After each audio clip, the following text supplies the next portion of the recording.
দরকার আছে না নাই? ঐক্যের দরকার আছে না নাই? নেতা চয়েস করতে হবে, ঐক্য করার আগে নেতা চয়েস করতে হবে। যার তার নেতৃত্ব মানলে ও নেতা বিক্রি হয়ে যাবে, যার তার নেতৃত্ব মানলে ও নেতা বিক্রি হয়ে যাবে। মুফতি, নাদবি, ফুরফুরাবি ডিগ্রি দেখে নয়, যোগ্য ব্যক্তিত্বকে চয়েস করতে হবে। পীরজাদা, পীর সাহেব, হুজুর, শাইখুল হাদিস দেখে নয়, যোগ্য ব্যক্তিত্ব চয়েস করতে হবে। নাহলে আগামী প্রজন্মের জন্য মাদ্রাসা তো দূরের কথা, কোরআন পড়তে দিবে না। মাদ্রাসা তো দূরের কথা, 50 বছর চালিয়ে এসেছেন, আর 50 বছর কেন, আর 5 দিন চালাতে পারবেন কি সন্দেহ হয়ে যাবে।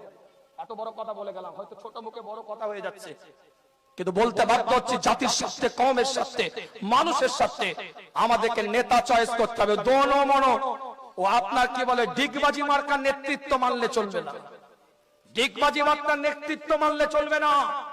যোগ্য নেতার পিছনে দাঁড়িয়ে প্রতিবাদের কণ্ঠ তৈরি করে মাসলাক যার যার, ইসলাম সবার, এই দাবিতে প্রত্যেকটা ক্ষেত্রে আমাদেরকে ঝাঁপিয়ে পড়তে হবে।